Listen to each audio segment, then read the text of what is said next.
Today, during a Zoom meeting, my son pulled my sock off.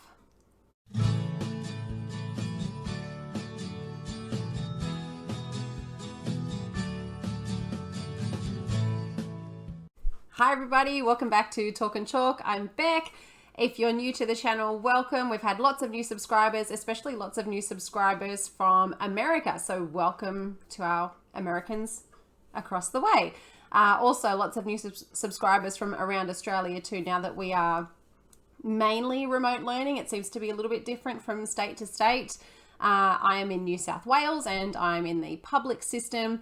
But regardless of whatever system we're in, we're all kind of doing it a little bit tougher these days. However, we're teachers, we're awesome, we pull together, and sharing is caring, which is why I am sharing this resource with you today. So if you are new to the channel, the buttons and everything are just below for subscribing, and there's also links to all of my other social media, including Twitter, Facebook, Pinterest, Instagram, all of those sorts of things. I don't sell anything, I don't spam anything. I just like to share so that we can all benefit from one another. So today I'm sharing a video with anyone who is interested in seeing what it kind of looks like doing guided reading remotely using video conferencing. Now, video conferencing rules around the globe differ depending on your state, your region, whatever system that you're in, and the rules that you need to adhere to maintain child privacy.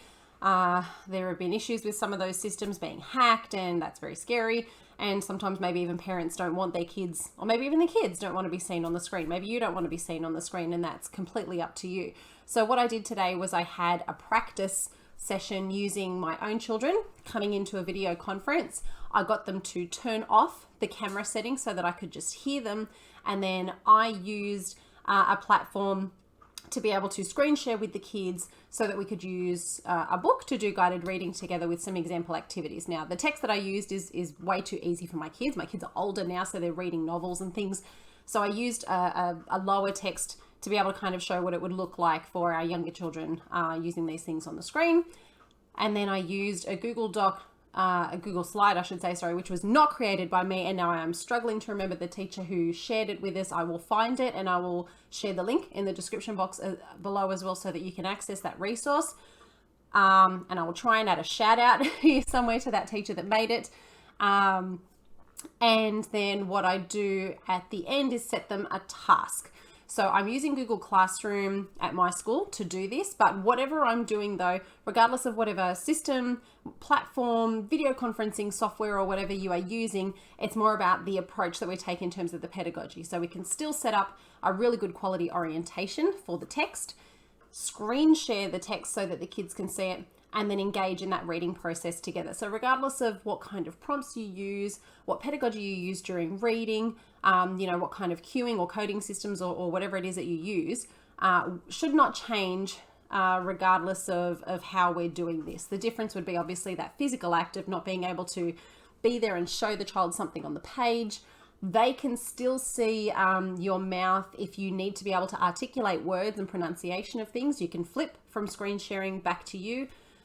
If that platform has that capacity to do it, and be able to engage in those processes. So obviously I'm only doing this with 2 children. I wouldn't recommend doing this with more than sort of 4 or 5 at a time, because you'll see in this video there are a couple of times where we talk at the same time and it's hard to distinguish what's going on. But obviously that comes down to your behavior systems that you're using when you do video conferencing as well. So setting up that expectation at the beginning that I will call on you when it's your time to talk, when it's your turn to talk, and making sure that the kids know how to mute themselves if there's noise going on in the background. So when they do this, it takes a couple of times to practice it to be able to get it going. And I'm hoping this will be the case when we do this across the board with our kids engaging in guided reading online. So make sure before you do this, you check any rules that you need to adhere to. If there's any software rules that you need to adhere to, any kind of code of conduct or child protection, child privacy issues that you may need to, make sure that are covered before you do any of this stuff. Please, any of these things that you do, don't record them and share them publicly, obviously, and be careful about sharing these even in your secure platforms, because, kids can learn how to screenshot, take photos, and that sort of a thing, and you don't want to risk other children's privacy. So doing it live like this obviously helps minimize that risk a little bit. and making sure their cameras are turned off reduces that risk even more. So this is what it looked like when I did it with my kids.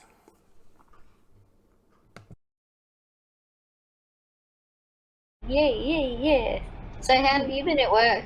Good, busy, practicing stuff. Boring? No. I got to see some kids today who came to pick up work, so that was good. Okay, cool. Alright, Logan, comments done. Okay, can you hear me, Logan? Yeah. Okay, so now what I'm going to try and do is share my screen with you. So Okay. I don't know if they're supposed to do this though, but give me a second. we can do like Anara talking through here as well, and like Logan talking through Anara's one. That's okay as long as they're not getting feedback, I suppose. Like if you need to move to a different room, that's fine. Okay, can you guys see the book on the screen now? Yeah, I can see the screen. Yep, what does it say? The little red hen. Anara, can you see it? Yeah. Excellent. Can you describe the picture to me? It's a hen plucking It's a hen eating seeds. That's it. Okay, so what we're going to do today is I'm making a video, I'm recording this so that we can show other teachers how they can use the computers to do guided reading with their students, okay? Okay. So we're going to do a little bit of reading. I'll tell you when it's your turn to read or if we're reading together, and then we'll do a couple of little activities, okay? Okay. Okay, all right. So Sounds good to me, Mum. Sounds good. sounds good. Okay, so let's just practice the reading part then to make sure we can all see the screen. So Inara, can you read this first page for us, please? Once upon a time, there was a little red hen.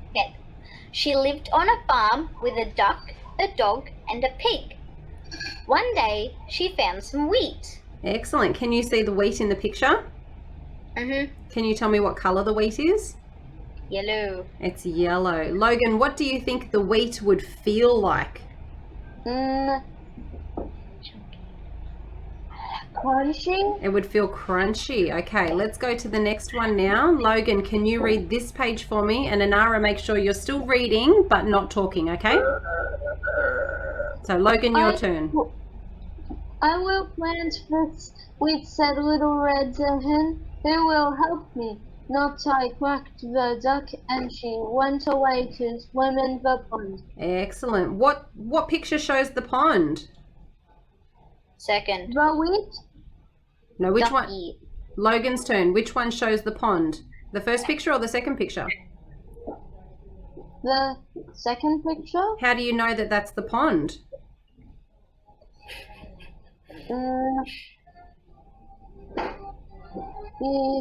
Because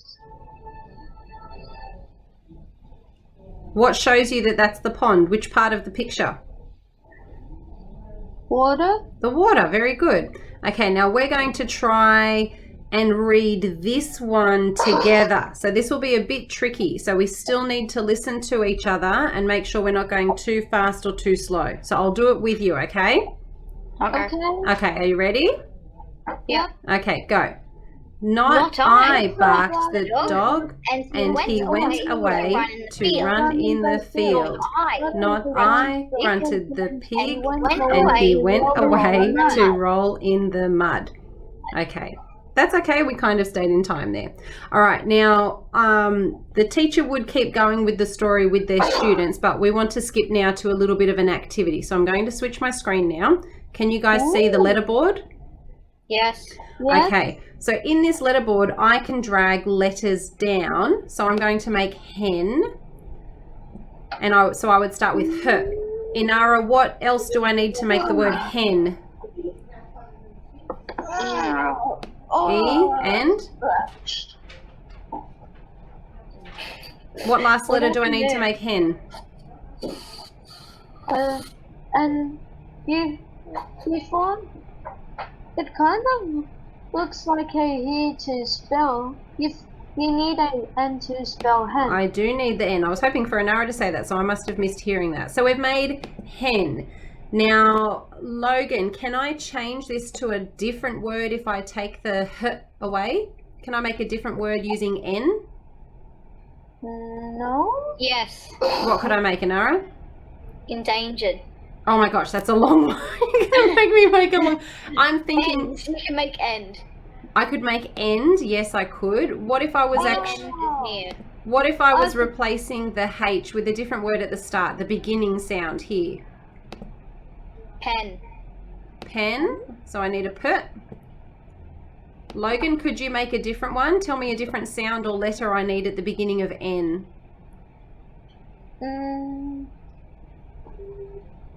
Have a look at which one?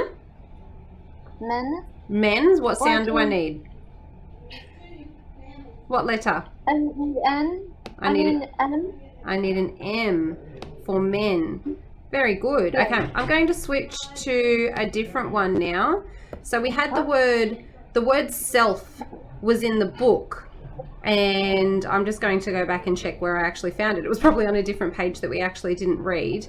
Then I will do it myself. Myself, that's it. I will do it myself. So Your voice sounds funny enough. what do I need to make myself? M and Y. M and Y. So this is a compound word, isn't it? Myself, because I've got the word my and I've got the word self. So 2 syllables. What happens if you do ourself? Ourself. Well, Let's get down to this. let's have a look and see. Ourself. Is that a word? Yeah. And is that also a compound word? I don't think so. Can I split ourself into 2 different words here? Our and self? Yes. Yeah, so that's a compound word. So can you think of another way I could make a compound word using self? Yes. What else could I make, Anara?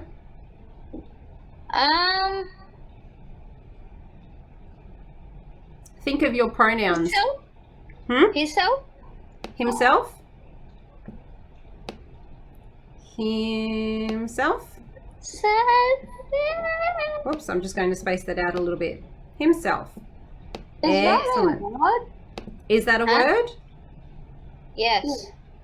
It is. And have a look, Logan. If I move him over here, have I got 2 separate words? Yes. Yes, so that's a compound word. Yeah, that's right. Okay, so now what I'm going to do is get you to go back into Google Classroom to this activity here, and you have 2 attachments. You've got one here called The Little Red Hen, which is a YouTube video, and you've got an activity here called Sequence Activity. What I'd like you to do when I hang up the video call is do the sequence activity and put them in order.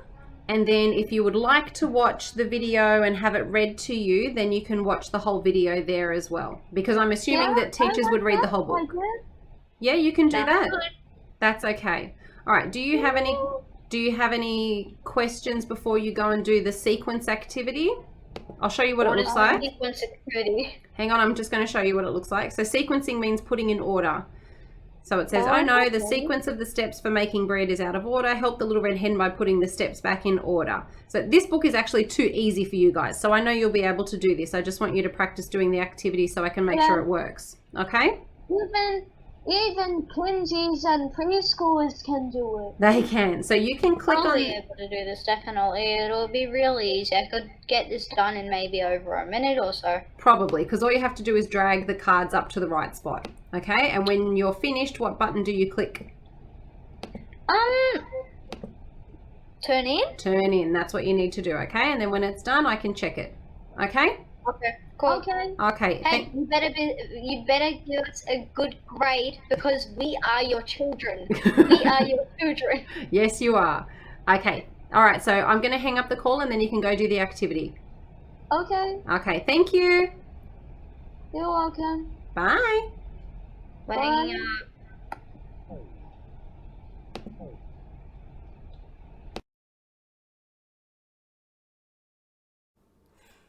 So I hope that was helpful to see it sort of in practice. Obviously, that's not a quality lesson that I delivered. It was very on the fly. It didn't cover everything that I would want to do with those kids, but just gives you an example of what it would look like. So I hope that was helpful. I will leave it there for now. I'll put my subscription button down below here. Here's another random video of mine. And wherever you are, I hope you are safe. I hope you are well. Wash your hands and keep sharing with each other because sharing is caring. Thanks, guys. Bye.